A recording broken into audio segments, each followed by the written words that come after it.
사도신경 신앙 고백함으로 주일 오전 예배 드리겠습니다. 전능하사 천지를 만드신 하나님 아버지를 내가 믿사오며 그 외아들 우리 주 예수 그리스도를 믿사오니 이는 성령으로 잉태하사 동정녀 마리아에게 나시고 본디오 빌라도에게 고난을 받으사 십자가에 못 박혀 죽으시고 장사한 지 사흘 만에 죽은 자 가운데서 다시 살아나시며 하늘에 오르사 전능하신 하나님 우편에 앉아 계시다가 저리로서 산자와 죽은 자를 심판하러 오시리라. 성령을 믿사오며 거룩한 공예와 성도가 서로 교통하는 것과 죄를 사하여 주시는 것과 몸이 다시 사는 것과 영원히 사는 것을 믿사옵나이다. 아멘. 기도하겠습니다. 거룩하신 주님, 주님의 은혜와 사랑을 진심으로 감사합니다.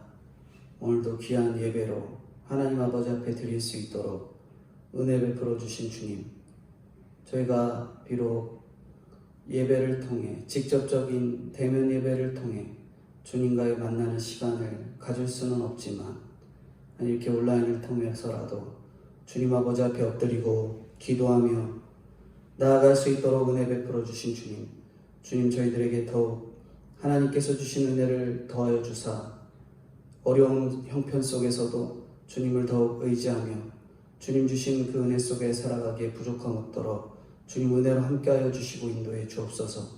저희가 천국을 산 소망을 가지고 나아가기를 간절히 소망하오니 주님 형편이 어떠하든지 주님 붙들고 천국의 산 소망이 저희들에게 잘 있을 수 있도록 주님 은혜로 함께하여 주시고 인도해 주시옵소서.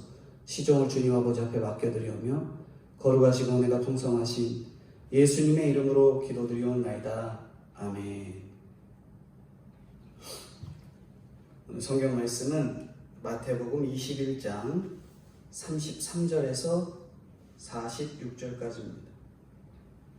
마태복음 21장 33절에서 46절까지.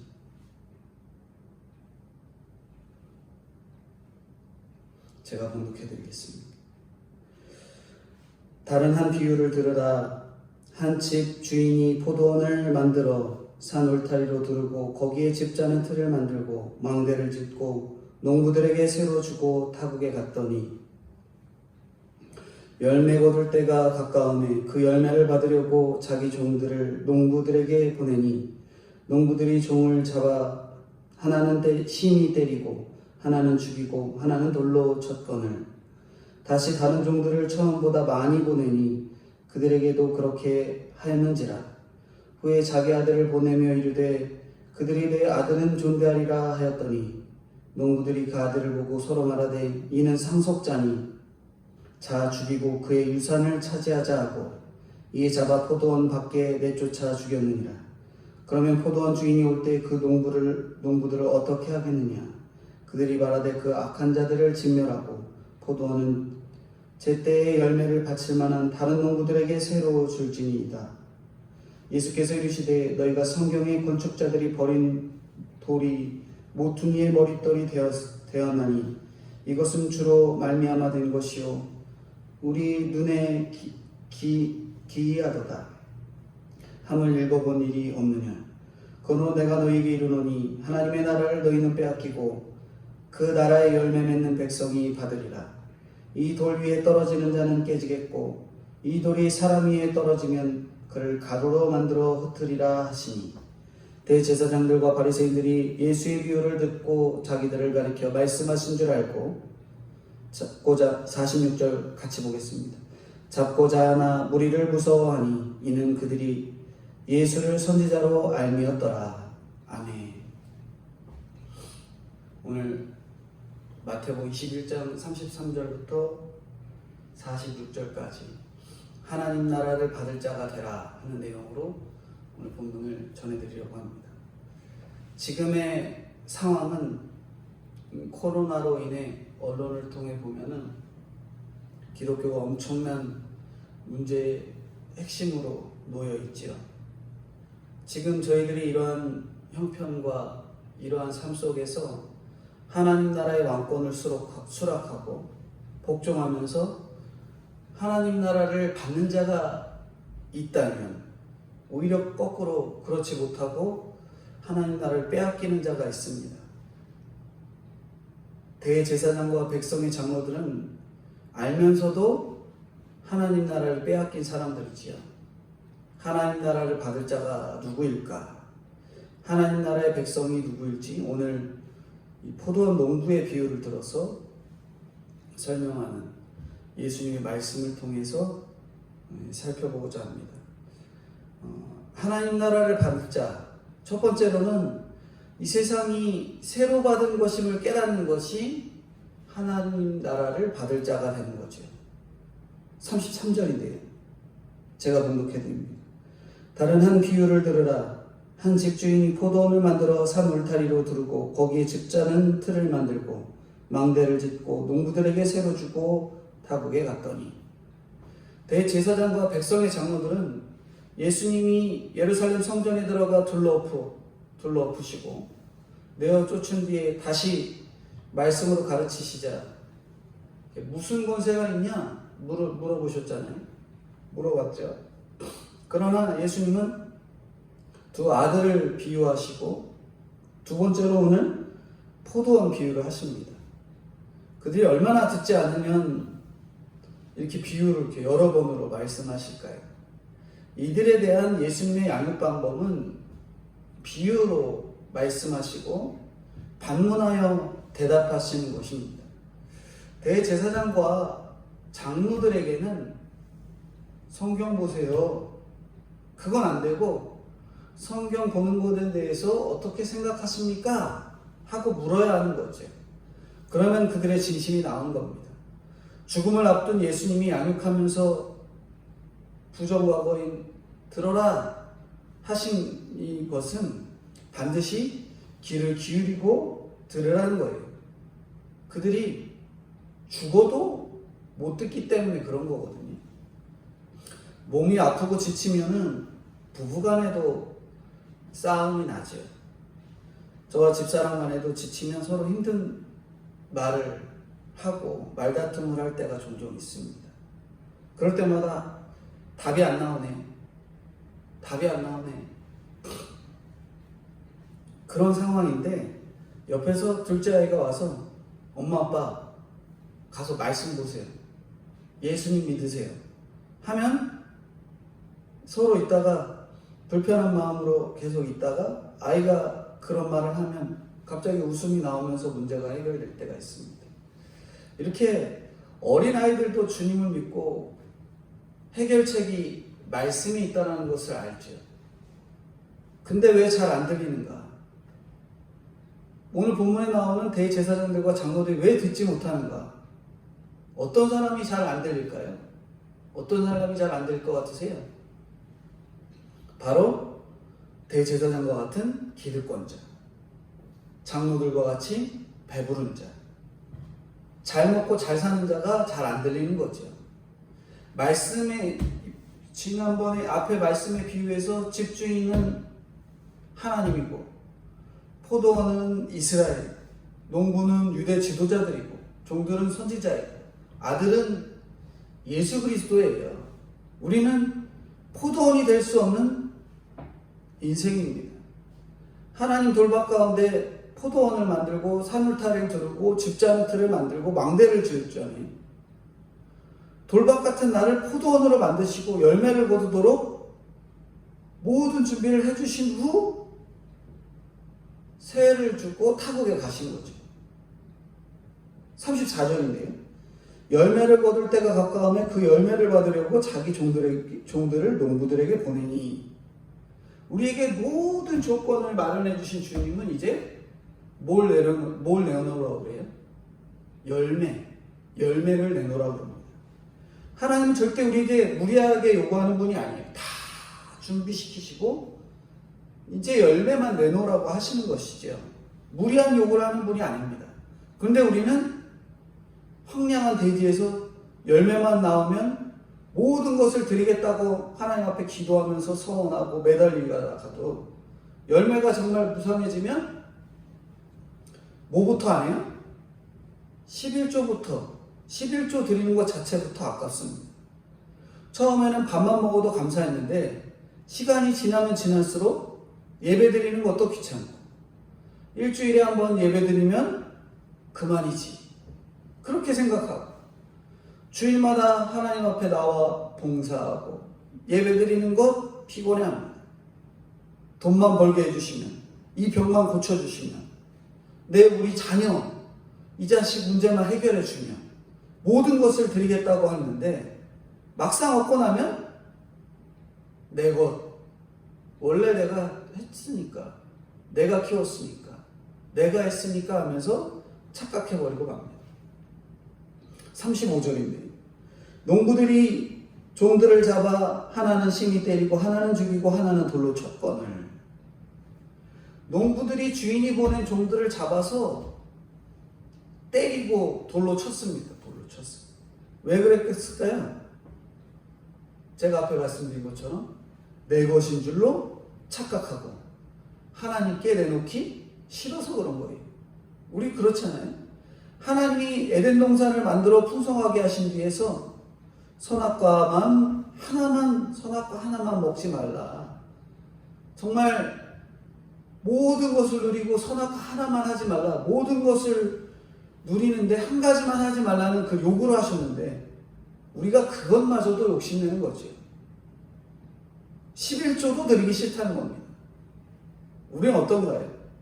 시간의 11조, 재물의 11조, 나의 그 감정의 11조를 하나님 아버지 앞에 잘 하고 계신가 생각해 보셔야 됩니다.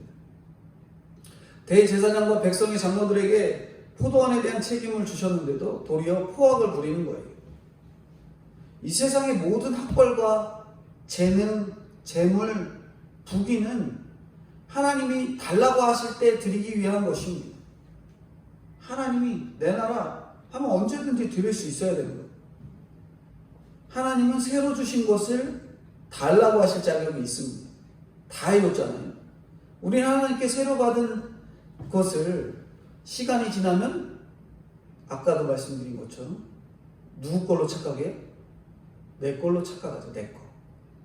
영적으로 홀로서기 하라고 잠시 타국에 가셨는데 육적으로 홀로서기에서 집도 사고 자식도 잘 키우고 잘 먹고 잘 살게 된 거죠.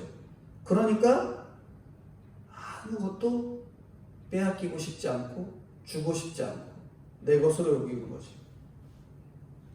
먹고 살기 위해서 직장에 순종하고 내 목소리만 높이지 않고 남의 얘기 들어주는 것이 오히려 축복입니다. 먹고 살 것이 넉넉해서 절대 굽실거리지 않고 군림하려고만 드는 것은 축복이 아니라 저주인 거죠. 지위와 권력과 부를 가진 사람들은 누구의 말도 듣지 않습니다. 지위와 권력과 돈으로 모든 것을 해결하는 거죠. 그러므로 육적인 홀로서기는 절대 좋다고 할 수 없는 겁니다. 집도 좋고 아들도 좋고 남편도 좋고 아내도 좋은데 어떻게 내놓겠어요? 아까워서 못 내놓는 거죠. 그것들을 우상 삼아서 꼭 붙들고 있으니까 내놓으라 할 때 울고 때리고 돌로 치고 놓지 않는 거죠. 내가 스스로 놓지 못하니까 사업도 망하고 건강도 없어지고 자녀 문제가 일어나게 하셔서 나중에는 네가 정말 내놓지 않느냐 하면서 내놓으라고 하시는 거죠. 내 욕심으로 내놓지 못하는 걸 알아야 하는데 울고 때리고 돌로 치며 악한 짓을 합니다. 상대방을 돌로 쳐서라도 죽여서라도 내가 갖고 있는, 내가 붙들고 있는 거 내놓지 않는 거예요. 인간이 악이 한계가 없어서 포도원 농부들처럼 죽이는 것도 서슴지 않습니다. 36절입니다. 다른 종들을 처음보다 많이 보내니 그들에게도 그렇게 하였는지라. 이 주인이 또 인내를 갖고 또 종들을 또 보내죠. 부잣집일수록 아는 사람이 많아서 이 사람 저 사람 권면을 듣습니다. 가진 게 너무 많아서 제대로 듣지는 못하죠. 마땅히 해야 할 일을 하지 않으면서 권면하며 화를 냅니다. 우리가 청직이에요. 품질이 좋든 나쁘든 하나님 달라 하시면 드려야 합니다. 품질 좋은 아들이 신학한다고 하면 때리면서 돌로 치고요. 그런데 품질 나쁜 아들 목회한다 그러면 하나님이나 쓰시지요. 너는 신학이다 해서 성교하고 살아. 그러면서 잘 드립니다. 품질 좋아서 못 드리고 품질 나빠서 드린다고 하는 악이 우리에게 있는 게 사실입니다. 에스겔 18장 23절에 보면 주 여호와의 말씀이니라 내가 어찌 악인이 죽는 것을 조금인들 기뻐하랴. 그가 돌이켜 그 길에서 떠나 사는 것을 어찌 기뻐하지 아니하느냐. 하나님은 악인이 그냥 죽는 것을 바라지 않으십니다. 돌이켜서 하나님께 돌아오길 바라시죠. 그렇기 때문에 우리는 한 영혼을 천하보다 귀히 여기시는 주님을 믿고 기다려야 됩니다. 그런데 내가 하려 하니까 자식 때려 잡아 죽이고 가족 때려 잡아 죽이고 그렇게 하는 거예요. 우리가 그런 노력들을 다 내려놔야 돼요. 첫 번째 말씀이 바로 그거잖아요. 바로 이 세상이 새로 받은 것. 누구에게 새로 받았어요? 주님께 새로 받은 것. 그것을 바로 알아야지 하나님 나라를 받을 자가 됩니다. 아직까지도 주님께서 새로 받은 것이라고 여기지 못하고 내가 했다라고 여기고 그러한 자세들을 내려놓는 노력들이 필요합니다. 두 번째로 하나님 나라를 받을 자가 되기 위해서 죽기를 작정한 하나님의 사랑을 알아야 하나님 나라를 받게 된다는 거죠. 37절인데 37절 후에 자기 아들을 보내며 이르되 그들이 내 아들은 존대하리라 하였더니 이런 세상을 위해서 누가 자기 아들을 구원의 대성물로 보낼 수 있어요? 혹시 하나님의 아들이니까 존대할지도 모른다는 희망을 가져봤지만 하나님의 아들도 죽일 줄 알고 보내신 거예요. 세상을 위해 아들을 보내는 것. 이것이 곧 주인이 할 일이죠. 한 예인데요. 스위스에서 어떤 관광버스 기사가 운전을 하다가 브레이크가 파열되는 그런 사고를 당했습니다. 마침 내리막길을 달리고 있었고 그 끝은 낭떠러지였습니다. 그래서 핸들을 틀으려는데 거기 마침 한 아이가 아무것도 모른 채 서 있는 거죠.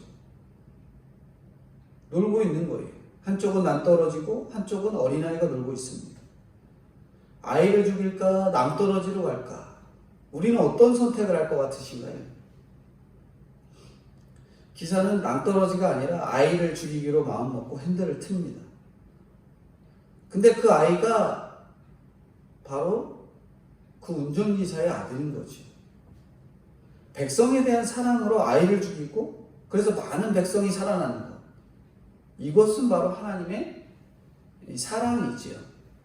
내가 너무 안 믿으니까 나를 위해 죽은 아들을 보고 믿으라고 하는 거예요. 예수 그리스도는 우리에게 주신 마지막 메시지거든요. 마지막이에요. 마지막.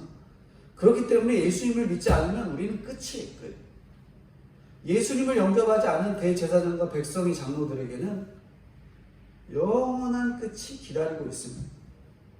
이들의 속마음을 보면 38절부터 39절 두 절인데요. 농부들이 그 아들을 보고 서로 말하되 이는 상속자니 자 죽이고 그의 유산을 차지하자 하고 이에 잡아 포도원 밖에 내쫓아 죽였느니라. 그들의 속마음입니다. 38, 39절 당시에 부재지주라는 법이 있습니다. 주인이 오랫동안 부재 상태에 있고 그 주인의 상속자가 없으면 종이 주인의 것을 차지할 수 있었던 거죠.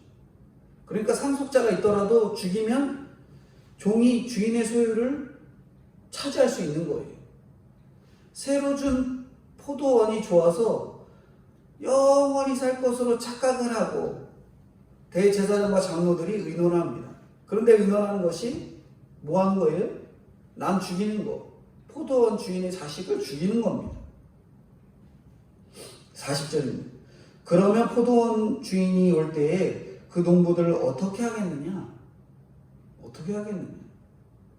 농부가 악하다고 답 주시지 않고 죽이겠다라고 심판받아야 된다고 답을 주는 게 아니라 농부가 악하다고 답을 주시지 않으면서 질문을 통해 대답하도록 하십니다. 상대방이 스스로 자기 죄를 시인하도록 주님께서는 인도하시는 거예요. 예수님의 교육 방법을 우리가 잘 배워야 됩니다. 41절인데요. 그들이 말하되 그 악한 자들을 진멸하고 포도원은 제때 열매를 받칠 만한 다른 농부들에게로 새로 줄지니이다. 대제사장과 장로들은 스스로 자신들이 악한 자라고 대답을 합니다. 그들은 예수님을 죽이려고 시험했지만 오히려 본인들이 스스로 악하다라는 것을 시인하게 된 거예요. 아는 것과 은혜 받아 깨닫는 것은 다른 거죠. 내가 감사하지 못하니까 있는 것까지 뺏길 날이 옵니다. 우리 얼마나 감사하지 못하세요? 지금 살고 있는 현실에 얼마나 감사하지 못하십니까? 그러면 뺏길 날이 오는 겁니다. 12조 아까워하면 10조를 뺏기는 거죠. 구제도 봉사도 자원에서 해야 되는데 안 하니까 집도 가져가고 다 가져가십니다. 내가 자원에서 드리지 않았기 때문에 하나님이 가져가시면 기분 나쁜 거예요. 예수님을 죽이면서까지 차지하려는 이런 광기 어린 열심이 자녀를 죽이고 나를 죽이는 거예요. 그러므로 나의 악한 동기를 보고 깨달아야 합니다. 내 자녀가 품질이 좋고 나쁘건 어떻습니까? 그들은 내 것이 아니라 하나님의 것이죠. 주님이 죽기까지 이 땅에 오신 것, 죽기를 작정해서 이 땅 가운데 오신 예수님, 그리고 마땅히 죽을 거라고 알고 여겼던 하나님의 그 사랑, 그것을 깨달아야 우리가 하나님 나라를 받을 수 있는 것입니다. 정말 쉽지 않은 것이지만 우리 안에 예수님이 있기에 이 하시는 그 말씀이 믿어지는 거예요. 그러시죠. 마지막 세 번째로 하나님 나라를 받을 자가 되기 위해서 열매 맺는 자가 하나님 나라의 백성이라 하십니다. 열매 맺는 자. 42절 43절 같이 읽겠습니다. 예수께서 이르시되 너희가 성경의 건축자들이 버린 돌이 모퉁이의 머릿돌이 되었나니 이것은 주로 말미암아 된 것이요 우리 눈에 기이하도다 함을 읽어본 일이 없느냐.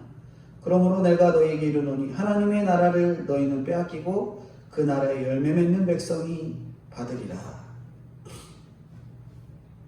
건축자가 버린 돌이 집 모퉁이의 머릿돌이 되었나니 이는 여호와께서 행하신 것이요 우리 눈에 기이한 바로다 한 시편 118편 22, 23절을 예수님께서 설명하십니다.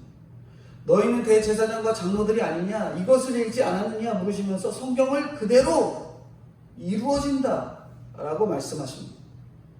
머릿돌은 초석은 아니지만 건축자의 이름이 새겨지는 마지막 완성품이 바로 머릿돌이죠.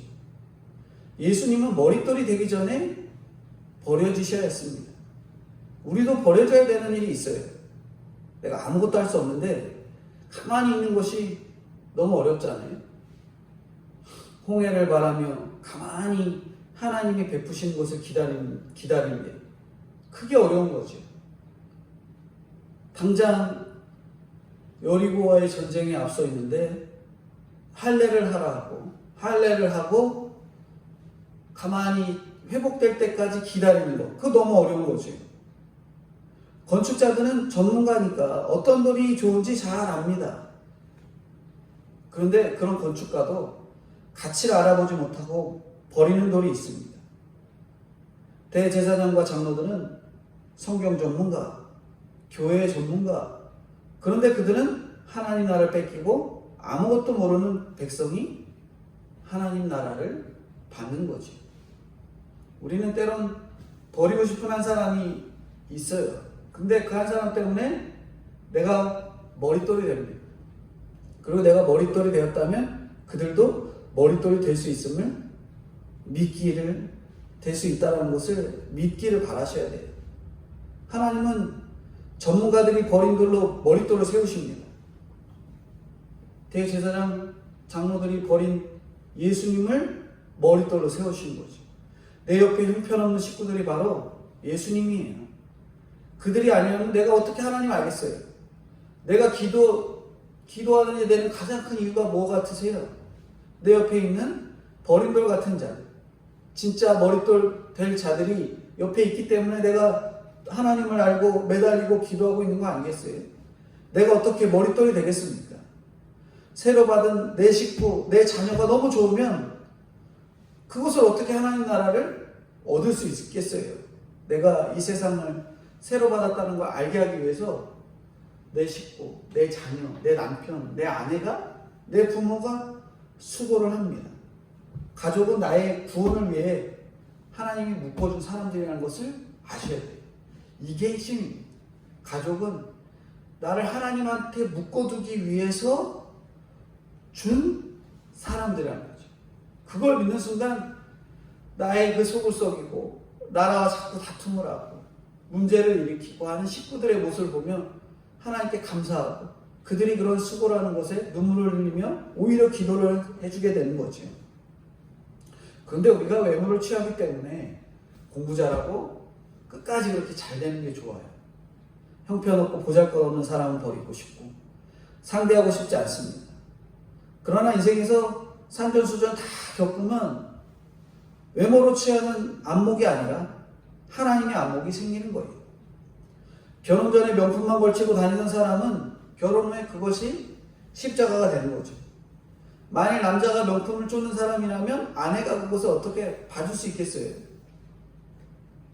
44절인데요. 이 돌 위에 떨어지는 자는 깨지겠고 이 돌이 사람 위에 떨어지면 그를 가루로 만들어 흩으리라 하시니. 돌 위에 떨어지는 자는 유대인이고요. 돌 위에 떨어지면 깨져서 회개하고 돌아올 가능성이 높죠. 반면 돌이 그 위에 떨어진 사람은 이스라엘의 지도자입니다.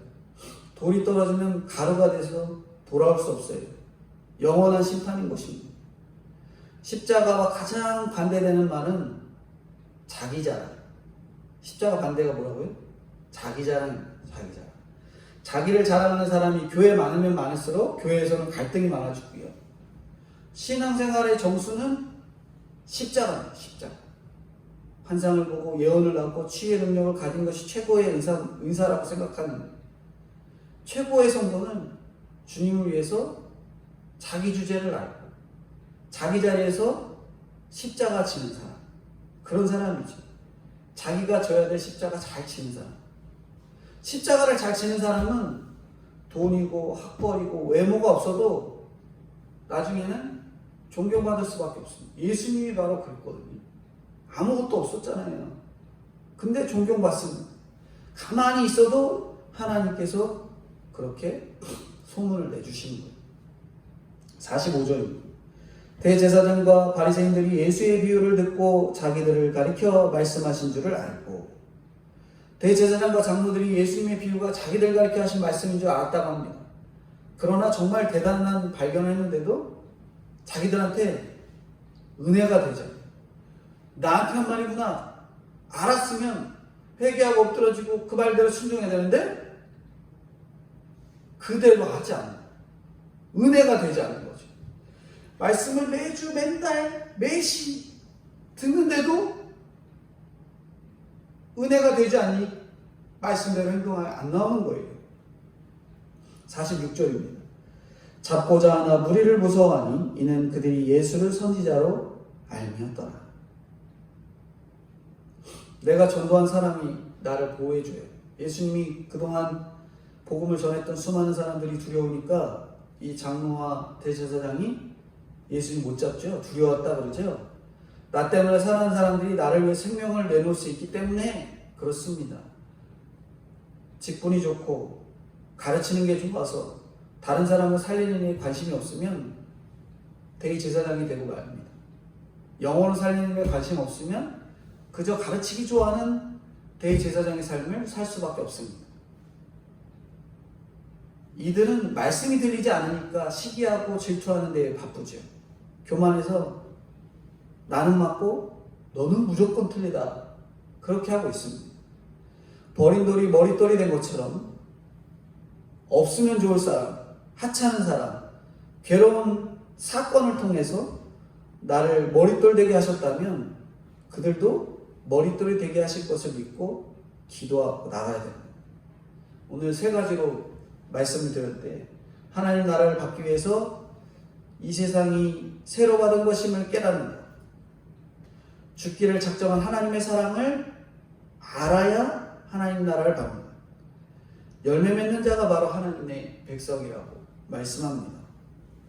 아주 결론적으로 한 문장으로 말씀드리면, 저와 성도님들도 하나님 나라를 받기 위해서 새로 받은 이 세상에서 나를 위해 죽기를 작정하신 예수님의 사랑을 알고 하나하나 열매를 맺어내는 일에 힘쓰시는 저와 성도님들이 되어야 될 것들을 말씀하고 있습니다. 기도하겠습니다. 하나님, 나를 포도원으로 인도해 주셨는데 이제 때가 되어 열매를 찾으실 때 가진 것이 다 제 것인 줄만 알고 욕심부렸던 저희들의 모습입니다. 불쌍히 여겨 주시옵소서. 제가 하나님의 것을 제 것인 줄로 착각하기 때문에 주님은 자녀를 힘들게 하고 아프게 하고 가족들을 힘들게 하셔서 달라고 하십니다. 그런데 저는 그것이 하나도 말씀으로 해석되지 않고 가족을 잡아 때리고 죽이고 돌로 치는 저희들의 모습, 대제사장과 장로들의 모습이 바로 저희들의 모습이었습니다. 자녀와 가족을 위해서 제가 할 수 있는 일이 아무것도 없음을 깨닫고 망해서라도 돌아오게 해달라고 기도하고 어렵고 가만히 있기도 어려운 저희들입니다. 불쌍히 여겨주시고 저희들의 하나님께서 하나님의 나라를 주신 것을 믿음으로 깨달아 저희들이 끝까지 내가 얻은 것, 내 교만으로 나가는 저희들의 형태를 주님 앞에 무릎 꿇고 회개하는 저희들이 될 수 있도록 주님 은혜로 함께하여 주시고 인도해 주옵소서.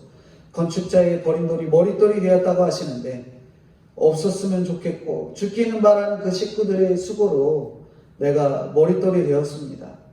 버린 돌이 모퉁이 돌이 된다는 것을 믿고 어떤 경우에도 하나님 나라를 받는 자가 되기를 원하오니 주님 불쌍히 여겨주시고 엎드려지는 저와 성도님들이 되게 하여 주시옵소서. 주님, 특별히 바라는 것은 코로나 바이러스로 인해 장로와 대제사장과 같은 세상에서 교회를 죽이려고 하는 이 세대에 우리는 자리를 지키고 원칙을 지켜 주님을 믿는 성도의 자리를 유지할 수 있도록 도와주시옵소서. 백신이 빨리 개발되어 속히 복음의 방해가 되지 않도록 인도하여 주옵소서. 차별금지법, 낙태허용법이 통과되지 않도록 이 나라를 불쌍히 여겨주시고 불쌍히 여겨 주시옵소서. 주여 불쌍히 여겨 주시옵소서. 감사합니다. 거룩하시고 은혜가 풍성하신 예수님의 이름으로 기도드리옵나이다. 아멘. 광고 말씀드립니다. 코로나 바이러스로 인해서 사회적 거리두기가 2.5단계로 이렇게 떨어졌는데, 교회는 2주간 온라인 예배를 드리길 권면했지만 그것이 쉽게 사그러들지 않고 있고, 그걸로 인해서 계속 온라인 예배가 드려져야 될 상황이 되었습니다. 더 기도하시고 더 엎드리라고 주신 환경인 것 같습니다. 저희들은 그 환경에서 대제사장이나 장로들처럼 주님을 원망하고 다 네 책임이고, 그게 아니라 다 엎드려져서 내가 죄인이고 내가 회개해야 될 시간이고 그리고 내가 열매 맺는 시간이라는 것을 깨닫고 준비되는 저와 성도님들이 되어야 되겠습니다. 축도함으로 마치겠습니다.